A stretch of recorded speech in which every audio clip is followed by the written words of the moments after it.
I am the gatekeeper. Are you the keymaster? Oh, hey, I thought you were the drugstore. Hey, I wanted to let you know your TV was on really loud. I am the gatekeeper.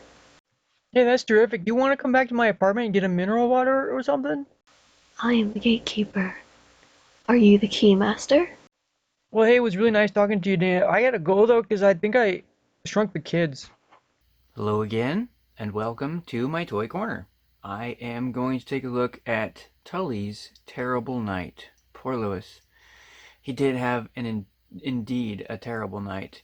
The news report from the other day, but apparently he had an awful day. Report of him getting punched out randomly in a park. So that's, I would say, a terrible day and a terrible night for poor Rick Moranis. So, uh, moving on, let's take a look at this. I finally got it from Hasbro. I was pretty excited when I saw it. Slip cover is pretty cool. It's not embossed. It looks like it, but it looks kind of like it's stitched and embossed, but it's not. It's not raised. It's flat. And there he is, getting chased by the terror dog. Sweet. Look at that. So it's a fully assembled bath from the individual figures that you see in the background there from the line. So that was definitely worth I think the price point right there.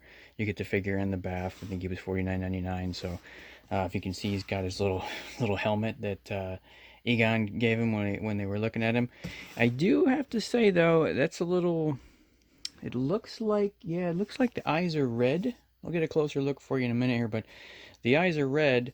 So the eyes wouldn't be red if he was still being chased by the terror dog, Hasbro. I know you guys just picked up this line, but if he was being chased, he should still look normal, right? And you've seen the movie, haven't you?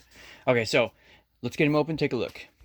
Alright, so my real focus here is probably going to be Tilly, just because I know there's enough of the terror dog out there, but just to cover it since he's in the pack here, it is pretty much a carbon copy of the Build-A-Figure that comes in the other one. I don't see any difference that I can tell. Hands, head. You got the jaw that moves. If we can focus. There we go. Thank you. No. Maybe. The head rotation is pretty good. You can see the head does move. Probably better than the animatronic one in the movie or whatever they used. So that's I do like the motion there. I gotta admit that head's pretty cool. Same with the arms. You got quite a bit of mobility here. Complete, pretty much, almost. Can't quite do a complete shoulder fly, but I don't think that would be kind of an awkward. Well, I guess if he's flying at somebody, if you want to pose him like that. But other than that, I mean, you don't really need that much swivel and pivot on these. But I mean, you've got all the standard joints. You got the shoulder, bicep. It's not double, but you got the hinge on the foot, and then same thing on the back. Actually, a little bit limited, so this does not go out. Just so you know, that only goes back and forth like this. It does not hinge out. Nothing on the tail. It's just a little flexible. And that's about it. So there you go. We'll have him terrorized. Nice doggy. Nice doggy. Good dog. Back doggy. Alright, so let's take a look at Lewis here. Alright.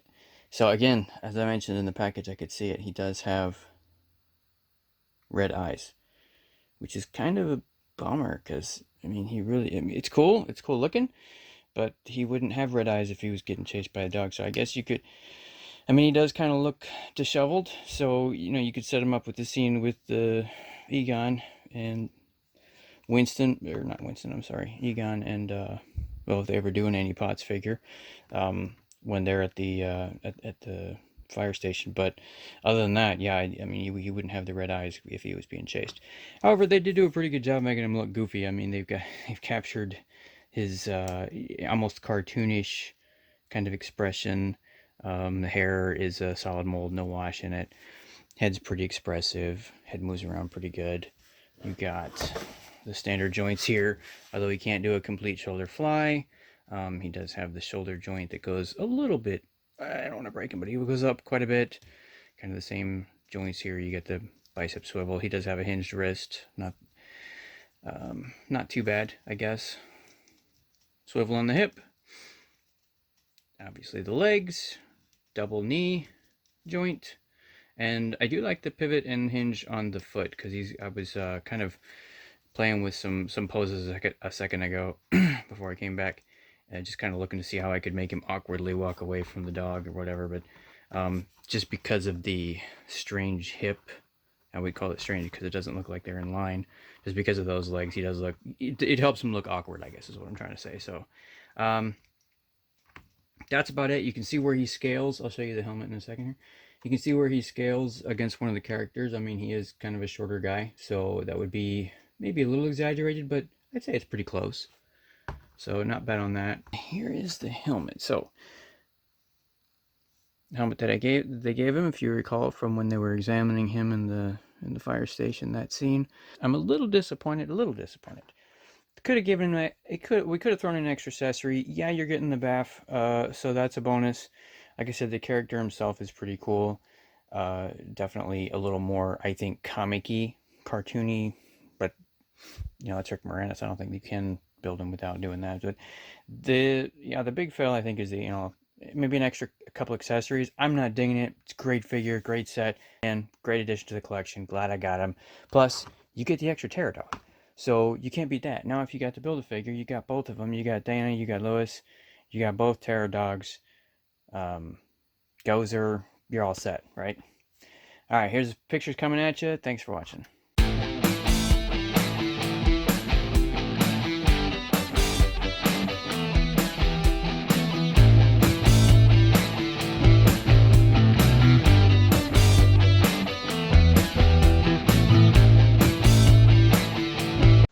Sit, Ubu, sit. Good Pterodog.